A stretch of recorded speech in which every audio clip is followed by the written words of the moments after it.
This is the most you will ever make in a single day, Violet. Consider it charity. My father did not even look up from his turkey as he slid the check across the table. $5,000. Fix your brother's mess so the family can eat. Tomorrow is the global launch. If that AI crashes, we all starve. And since you are the only one who speaks computer, you are going to fix it. He pointed the carving knife at me, his eyes cold. Sign the NDA, take the money, and be grateful I am letting you touch a project this important. I stared at the check. It was not payment. It was the price tag he had put on my entire existence. Before I tell you how I used this exact check to dismantle their entire empire, drop a comment. What is the most insulting gift or payment a family member has ever given you? I would love to know who is part of our community. I looked at the check. I did not reach for it immediately. I let it sit there on the tablecloth, absorbing a grease stain from the turkey. My silence made Henry nervous.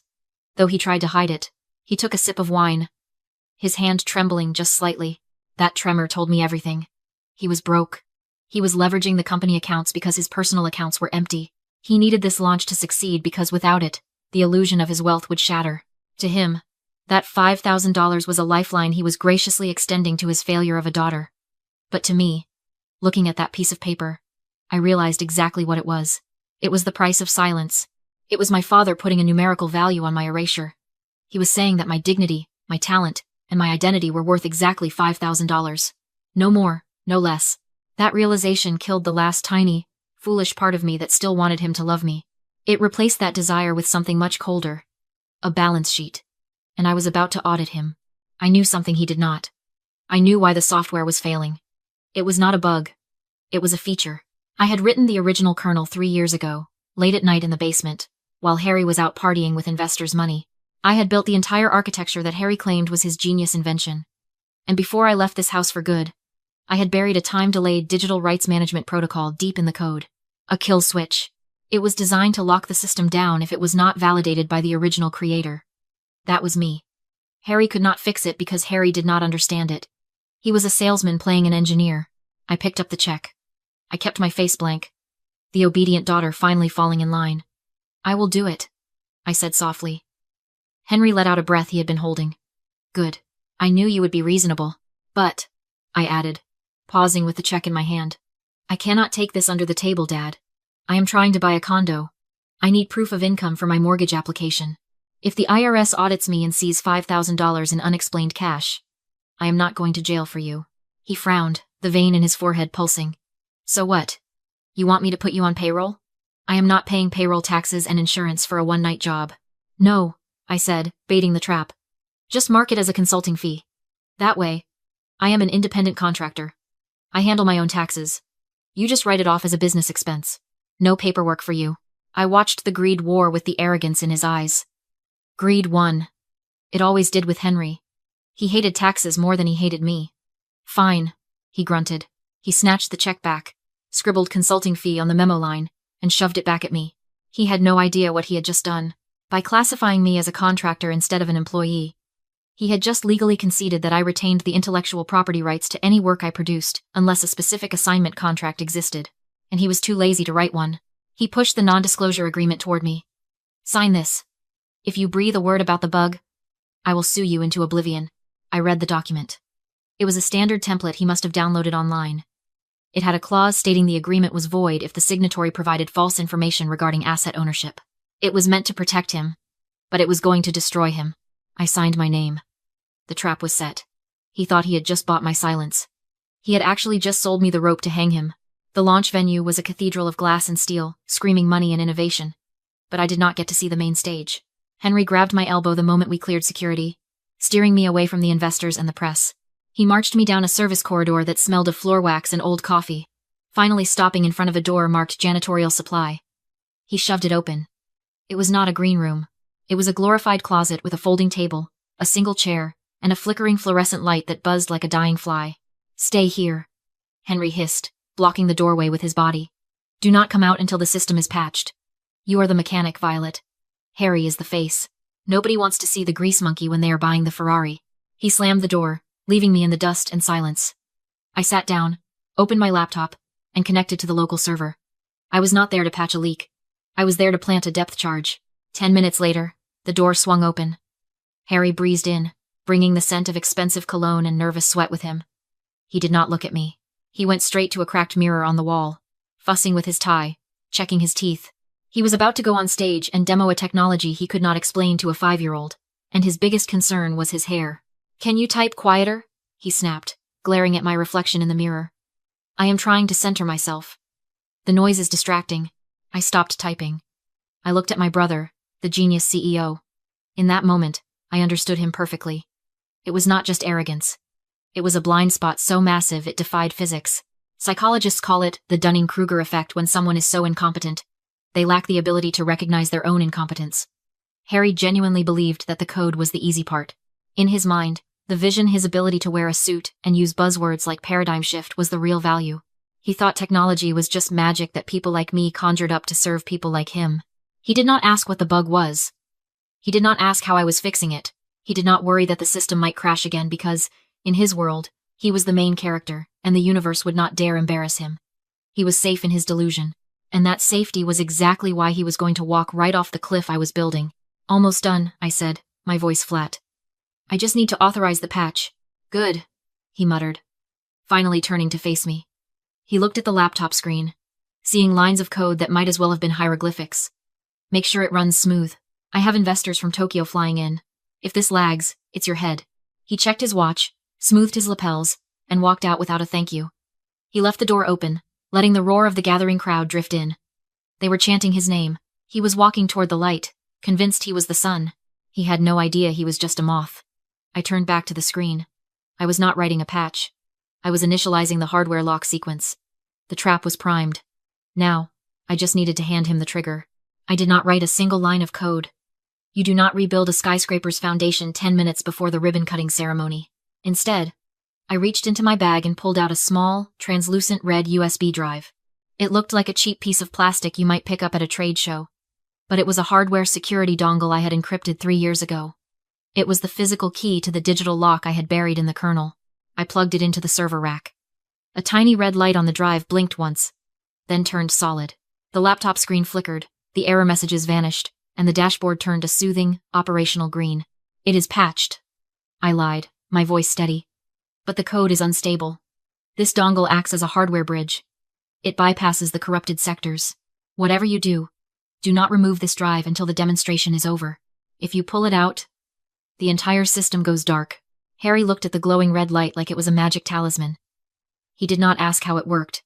He did not ask why a hardware key was necessary for a software patch. He just nodded, relief washing the arrogance back onto his face. He believed me because he had to. He was drowning, and I had just handed him a life preserver made of lead. "Good," Henry said, checking his watch. "You did your job. Now get out. Use the service exit in the back. I do not want the investors seeing you." They swept out of the room, energized by the false save, leaving me alone in the dust and the hum of the servers. I waited 10 seconds, listening to their footsteps fade down the hallway. Then I stood up, smoothed my skirt, and picked up my bag. I was not going out the back. I walked down the service corridor until I hit the secure door leading to the main lobby. It was keypad locked from the other side, meant to keep the help invisible. I waited. A moment later, a caterer bustled through, balancing a tray of empty champagne flutes. I caught the door before it latched, flashing a polite smile as I slipped past him into the main atrium. The transition was jarring. The air changed from stale cleaning products to expensive perfume and fresh lilies. The lobby was a sea of suits, designer dresses, and the low hum of money being moved. I walked straight to the VIP registration desk. The young woman behind the counter looked up, her eyes flicking over my plain blouse and lack of credentials. She gave me the polite, dismissive smile reserved for lost staff. "The catering entrance is actually around the corner, miss," she said helpfully. "I am not with catering," I said, leaning forward.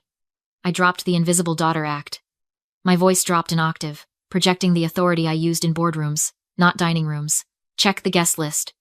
Violet Parker, managing partner at Tech Ventures." She blinked, confused, but she typed the name in. Her eyes widened. She looked at the screen, then back at me, her cheeks flushing pink. Tech Ventures was one of the lead investors in the sector. My name was flagged as priority access. I am so sorry, Miss Parker," she stammered, fumbling with a box of lanyards. "I didn't realize. We weren't expecting you to arrive from that direction." "It is fine," I said, taking the heavy, laminated badge she held out. It was black and gold, All access. I hung the badge around my neck. It felt heavy, like armor. I was not Henry's disappointment anymore. I was not Harry's mechanic. I was the money. I walked past the security guards who nodded at my badge, and I pushed open the double doors to the main auditorium. The lights were dimming. The show was about to start, and I had the best seat in the house. Harry stood center stage, bathed in a white spotlight that cost more per hour than he paid me for the entire project. He looked the part. The tailored suit, the confident posture, the way he held the microphone like it was a scepter. Behind him, the massive LED wall displayed the sleek, animated logo of his AI interface. He was launching into his rehearsed speech about visionary architecture and redefining the future. He was using words he did not understand to sell a product he could not build. I sat in the third row, right in the center block reserved for platinum-tier investors. The seat was velvet, comfortable. I crossed my legs and rested my phone on my knee. I was not watching Harry. I was watching the livestream monitor set up near the stage edge. The viewer count was ticking up past 2 million. The whole world was watching. Henry was standing in the wings, just visible from my angle. He was beaming. He looked like a man who had just gotten away with the perfect heist. He thought he had won. He thought I was still in that broom closet, counting my $5,000 and staying invisible. He scanned the front row, probably looking for the venture capitalists he needed to impress. His eyes slid right over me, then snapped back. He froze. I saw his mouth open. I saw the color drain from his face as he realized who was sitting in the VIP section. I offered him a small, cold smile. Then I looked down at my phone. I had the admin dashboard for the USB dongle open. It was a simple interface. A green status bar indicated active. Below it was a large gray button labeled Revoke License. It was not hacking. It was not magic. It was standard digital rights management. I was the administrator. He was the user. And his trial period was up. Harry was at the peak of his speech. And now, he declared, gesturing to the screen. Let me show you the mind of the machine. He hit enter. I tapped revoke. The screen didn't explode. It simply went black. Then stark white text filled the display, raw, unmistakable system failure. Fatal error. Hardware key revoked. Trial license expired. Registered developer. Violet Parker. Unauthorized demo detected. System halted. The silence was crushing. 2 million live stream viewers saw my name. 300 investors watched their genius CEO freeze. Harry stared, confused, then slammed the keyboard. Nothing. He muttered about a technical glitch. Sweat forming under the lights as the crowd murmured. And phones rose. The live stream comments blurred with LOL and scam. Henry rushed the stage, shoving Harry aside and hammering at the console. The USB drive was dead. He looked up, saw my name on the screen, then saw me. In that instant, he understood. The money hadn't bought silence, it had bought consequences. 5 p.m. The SEC complaint I'd filed was being opened. Henry stormed toward me, screaming about betrayal, lawsuits, and the NDA. He summoned his attorney, demanding immediate legal action. He thought the law was his weapon. I stood, calm, and picked up the microphone. I didn't breach anything, I said. That contract is void. The screen switched to a blown-up image of his check to me. The memo line was circled in red. Consulting fee. You classified me as an independent contractor to avoid taxes. That means I retain full IP rights. You never had the code. I flipped to the NDA clause. Void if false information about asset ownership is provided. You lied to investors. You committed fraud. You voided your own NDA. Henry grabbed his lawyer, panicking. The lawyer studied the evidence once, then pulled free. You lied to counsel, he said flatly. I can't defend securities fraud. He walked out. No applause followed, only stunned silence. Moments later, federal agents entered. Efficient. Inevitable. I didn't stay. As I passed Henry, he looked at me with something new. Fear. For the first time, he saw me clearly. Outside, sunlight hit like freedom. My phone buzzed, VC firms calling. They'd seen the live stream. They wanted the person who actually wrote the code. For years, I thought I was the problem. I made myself small so others could shine. But shadows only exist where light is suppressed. I didn't destroy my family. I stopped dimming myself for their comfort. I walked away with a future to build one worth far more than $5,000. They tried to bury me. They forgot I was a seed.